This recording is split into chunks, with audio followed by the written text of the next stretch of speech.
Happy Monday, dear astrology friends, or maybe happy 8/8 Lionsgate if you see this video tomorrow. It's not just like any mundane Monday here today, it's the day before the 8/8 Lionsgate, and that marks the Central Leo time, even though technically Central Leo is August 6th, August 7th, so 15 degrees of Leo. And Lammas is even earlier, being celebrated on August 1st. So the whole spectrum from August 1st to 8th is Central Leo time, Devil Leo, lots of energy, lots of solar input, lots of light, lots of heart light, lots of strength, confidence. Hope you feel that too. And with the 8/8 Lionsgate, what happens is several things. I will post in the show notes the link to my Astro News blog article specifically for that one, and just want to name a few. So the most important factor with the Lionsgate is Sirius is rising, and that's a very long-term, traditional Egyptian phenomenon. So the ancient Egypts already observed that, right, and really honored with the rising of the star Sirius before the sun being visible at dawn. From pretty much 8/8 on, they honored as Sirius the goddess Isis. It also marked the flooding of the Nile, right? So that was very auspicious, more fertile Nile season was coming, fertilizing the land, and the goddess was being honored at that time. Goddess Isis is associated with priestess energy. She's also the consort of Osiris, whom she resurrected in a way from the underworld. So there's a strong underworld rebirth association with her, and their son is Horus. So lots of Egyptian mythology is being invoked with the Lionsgate and the phase from the Lionsgate to the Sphinx point, in fact, which is the transition from Leo to Virgo, typically August 23rd.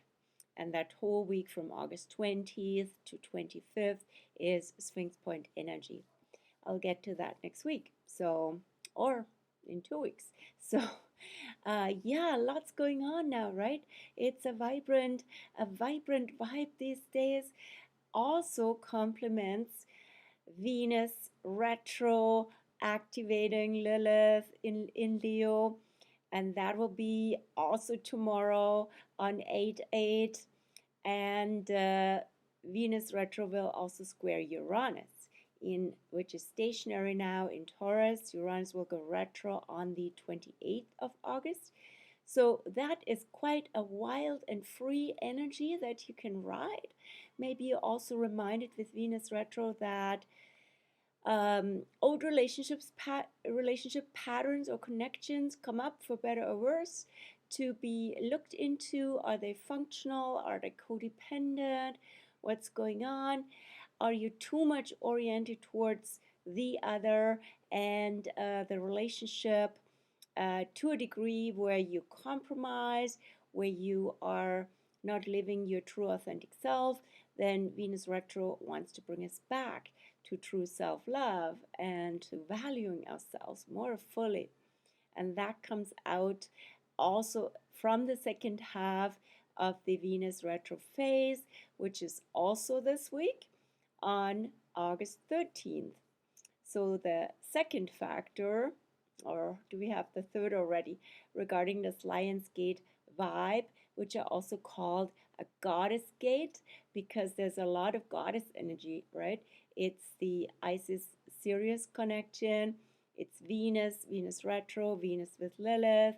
Venus will be conjunct the Sun at the halfway point of retro on August 13th, and that marks what's called the new Venus. It's like a new moon. In this case, instead of the moon, it's Venus and the sun are conjunct. And then Venus will be in the zodiac behind the sun again, and at the same time, slowly but surely, visibly rise as the so-called morning star before the sun. We had for the longest time Venus evening star before she went retro, and then approaching the sun in backwards zodiac motion from Earth perspective, and that's called, and where she is currently in the underworld. She's not visible because she is rising and setting with the sun.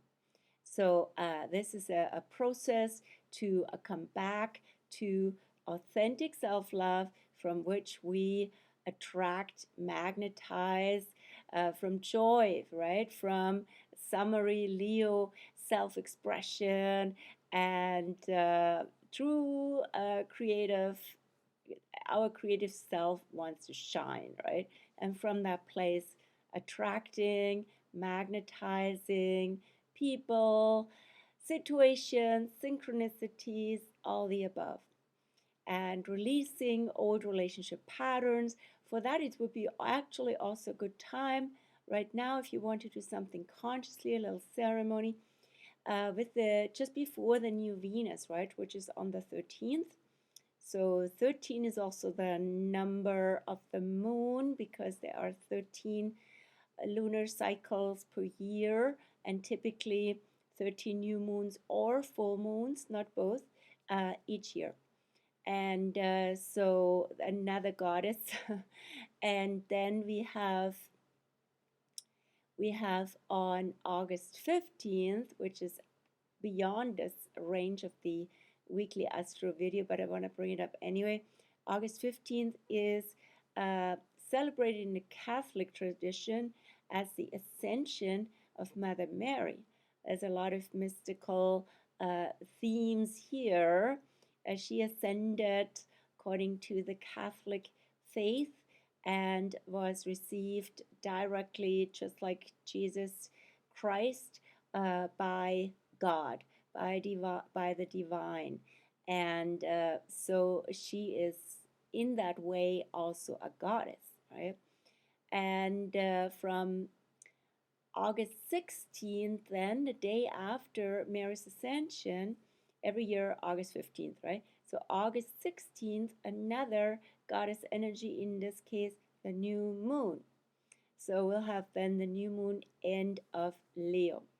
Lots of Leo, lots of goddess energy.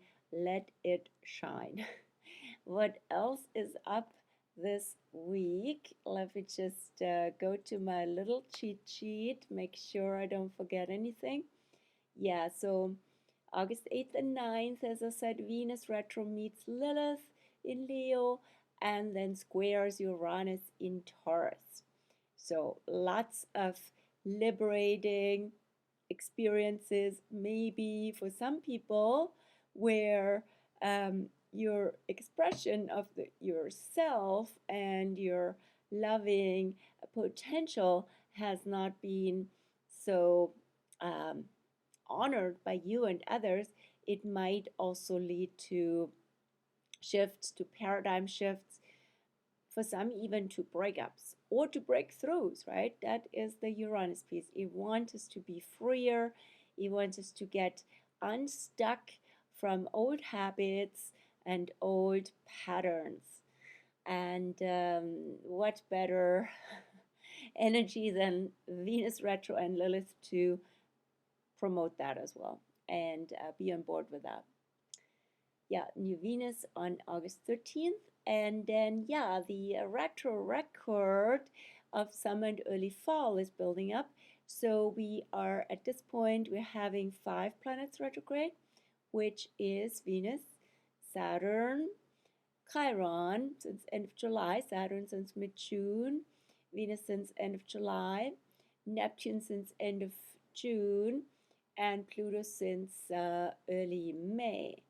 So there's a lot of retrograde vibes. They call us to go inward and to look at our patterns with these archetypes.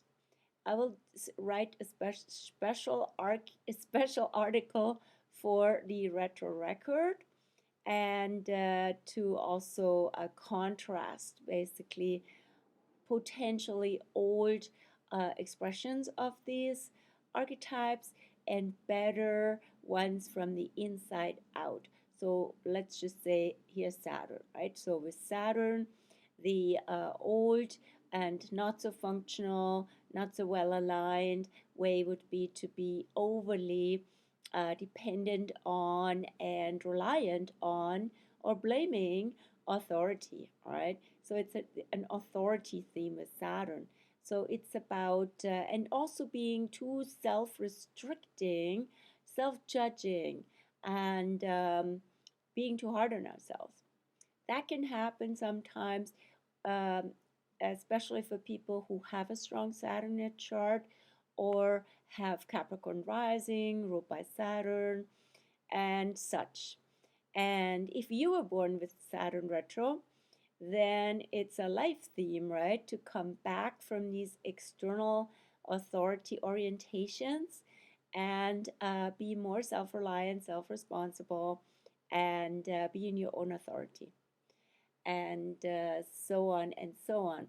So, what else is going on? I want to keep it short at this time. Mid Leo, we're currently until August 11th, we are in Central Leo. So that's August 1st to 11th. The central 10 days and 10 degrees of Leo have also a Leo undertone. Everything is solid glow, whether the weather is in accordance with that or not. But the energy is here, right? It's a very concentrated energy. It's also powerful energy, right? So all these central fixed signs where the cross quarter days are, like Lammas in Leo, Halloween in Scorpio, Candlemas or Imbolc in Aquarius, and Beltane in Taurus, have a very strong concentration, and they're also called the gates of power. With Leo, it's of course the power of love.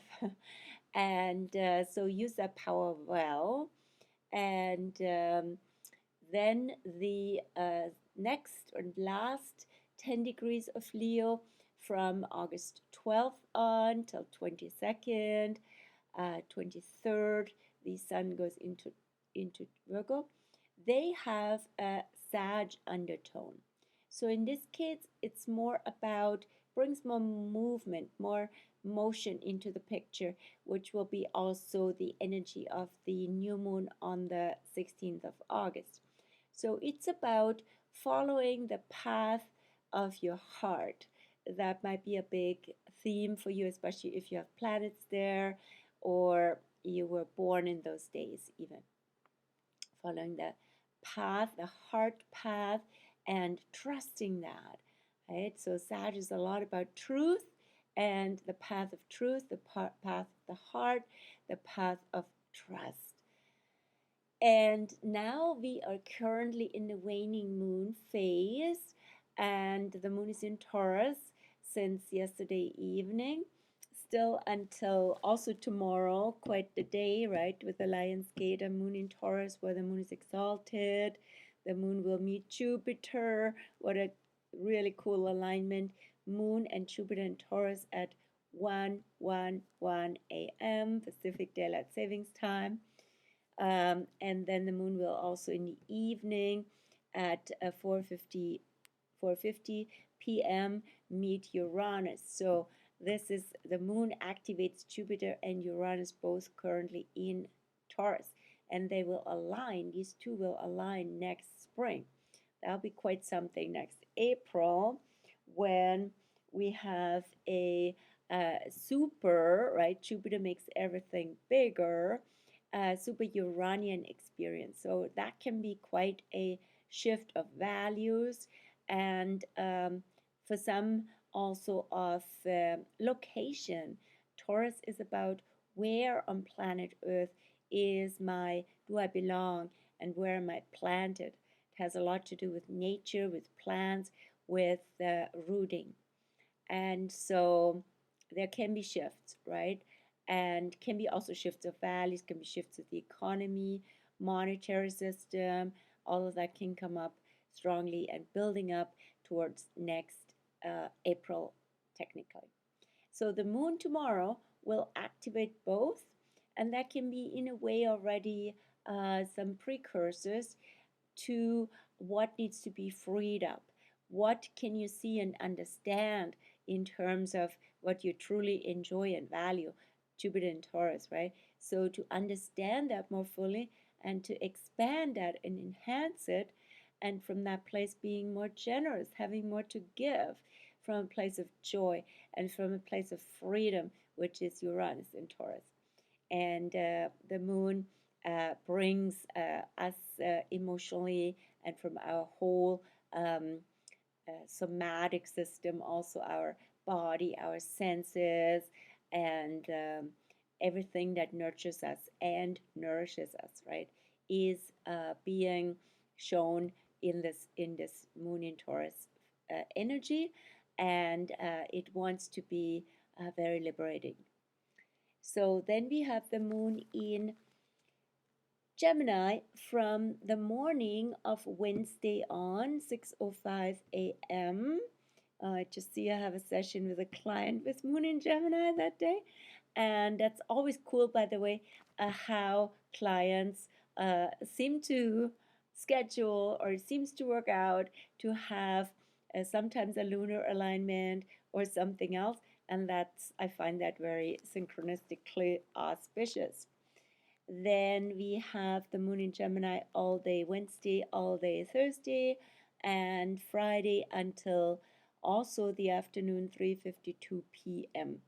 So Gemini moon and Leo sun are quite a light energy and a delightful energy that makes us interested, curious, exploring things, and being also full, really being in our heart as much as we are in our head, where Gemini can take us to, and where we can be having some doubts and lots of questions. So it's always the notion to use that energy, right? I said yesterday at an astrology party, which I really enjoyed, to ask good questions, right? When we did tarot card readings, which I also involve in the astrology sessions that I offer, there's always a tarot or other card component, and it's an art to ask good questions, open questions, and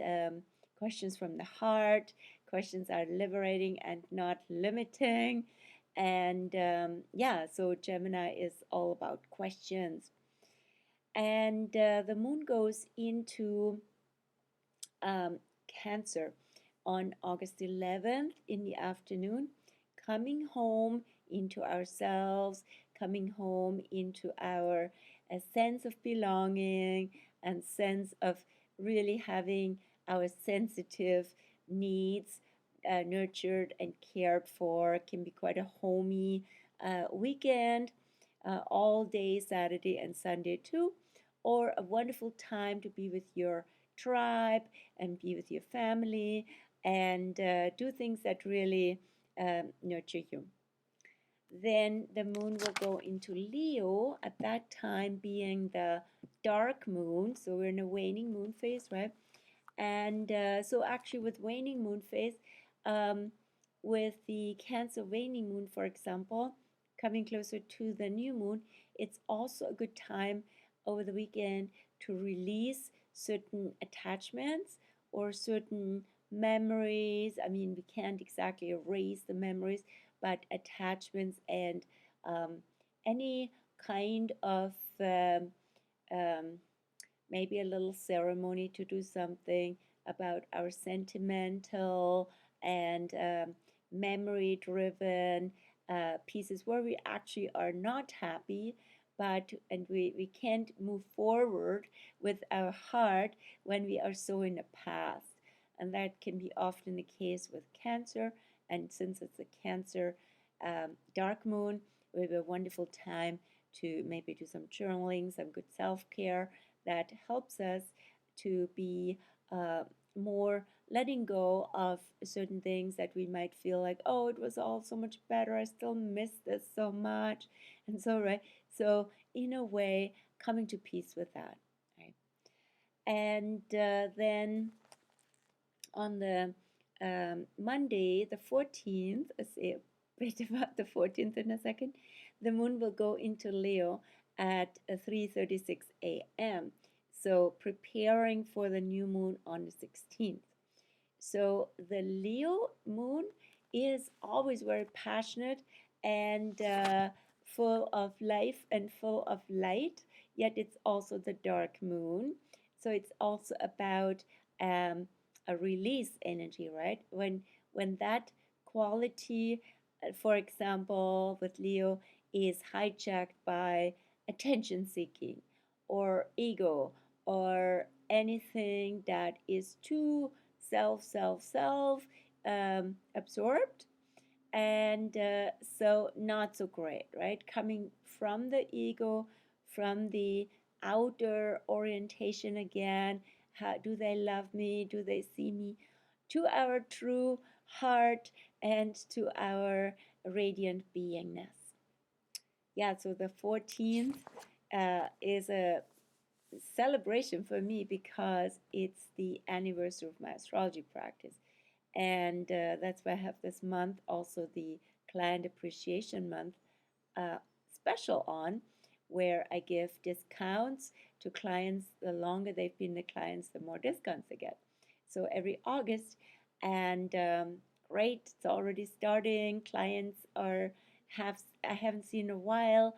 I saw them again. It's great. Always enjoy that August celebration of our cosmic connection and having the privilege to and honor to help clients with these astro guidance, references, shared exploration, and so on. And yeah, it's the 23rd anniversary, I can't believe it, of my astrology practice. So some celebration will be in order for that. Anyway, that's the last day of this week with the astro weather. Have I forgotten anything? Nope, I think that's about it. I wish you a wonderful week. Step through the lion's gate in all your glory and all your radiance. Take care. Bye.